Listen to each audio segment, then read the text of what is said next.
So I saw this article from Vice. It's up on archive, which is a good thing because I don't want to give Vice to click because they're a shit stain website. But this article itself is actually interesting and kind of funny, but not in the way that they intended. Of course, they don't intend it to be funny at all. But why did a Nazi Sonic appear in a Sega magazine? Why? Here's the picture in question.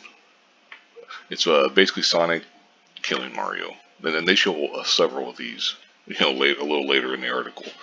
But so seeing the image of Sonic the Hedgehog as a Nazi wouldn't even make me blink in the year 2022. Apparently, there's a big this says Google image search Nazi Sonic and see the images for yourself. There he is photoshopped on Hitler's body with his friend Tails saluting the Nazi flag. There's on and on and on.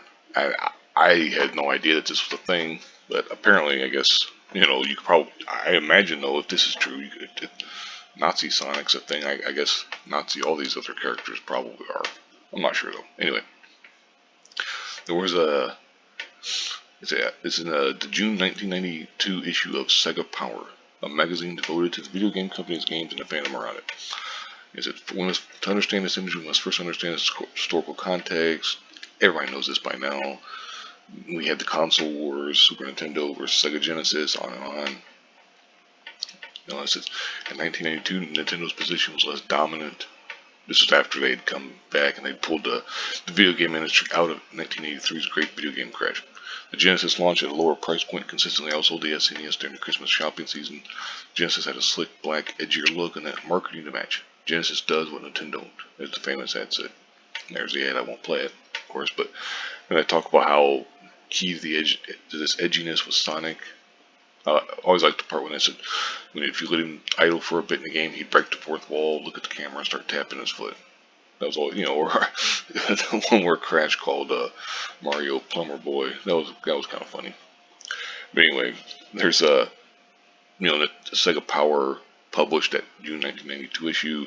Back then they had magazines like Nintendo Power. They published fan art in their readers' letter sections, and it's unsurprising that the June 1992 issue of Sega Power includes a lot of anti-Nintendo drawings. There's a short comic where Shinobi cuts off Mario's stomach with a sword to help him lose some weight. Yeah, this is pretty fun. I don't know. I'm guessing a lot of these are kids drawing this, but I'm not sure. I mean, I'm guessing some are adults, but we'll see. I mean, I have no idea, and I don't really care. It's funny anyway, regardless whether it's an old man or a young kid. I need to lose some weight. You're right about that, you fat, basically fuck, I guess. We need to get rid of this flab. How you got? And he cuts his stomach off. Here's the one of Sonic punching Mario's face in. Which I like that. These are pretty funny. What does Mario look like without a head? He's bald. He's the professor's long lost son. And here's one particularly morbid fan art depicts Mario with a noose around his neck, while Sonic shoots him with a pistol and Luigi is decapitated in the background by Alex Kidd. It's like the smell of fear as he just shit his pants. It's like, oh my god, it's freaking crazy. But hey, I mean, it's not like and they had that one with the Nazi Sonic up above. The image says the right wing Sonic blasts that small chap who wears an M on his hat to Kingdom Come. The art is none other than Alex Beardshaw from Sheffield, which I believe is Sheffield, England. I'm not sure. Anyway, whatever. And they talk with the editor at the time, Andy Smith, and he goes on. He says, perhaps we weren't simply as woke as we are now, but I think we were perhaps better at seeing things in context. The whole idea of this particular sketch is to show Sonic blowing away Mario, and that was about as far as it went. And he talks about the Nazi art, man. Maybe that was just my naivete. I don't think anyone, certainly not me as the editor at the time, thought it was so outrageous it shouldn't be printed. We also tagged the image as right wing in the caption. Blah, blah, blah. It says, but the part he regrets is that apparently there was something called Dan's Crap Corner, a part of the letters section where Sega Power shared the worst fan art he got by mail.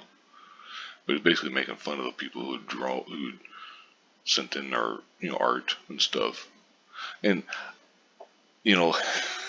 like, maybe it just looks like some Sonic style stuff or whatever. But anyway, and it goes on, and this is when it starts to descend into the usual woke crap. Just talking about, It was hard to imagine back in 19, but the gamer identity, manufactured by marketing campaigns and defined by rejections of others, be they fans of competing consoles or women entirely, had dire consequences. And blah blah blah, all that kind of shit and stuff. It goes on and it continues, and it's like, get the fuck out of here, you know. But anyway, whatever. I'll go ahead and wrap it up here. I just wanted to share this article. It was kind of funny, like, and just in the outrageousness of it. I mean, like, it's hard to imagine, like, something like this, actually happened and stuff in like an official magazine, so to speak. I mean, quote unquote. I'm not, not saying it was like this was drawn by people from Sega or whatever, but it was just kind of funny that this was like, that they would actually allow this kind of stuff. It really shows how far away we are from that now. There's no hell they would probably, some people have a problem with this from the blood and stuff. Although I guess you never know for sure. But you know they would definitely have a problem with this one. But anyway, like I said, I'll go ahead and wrap this up here. Thank you very much for watching and have a good one.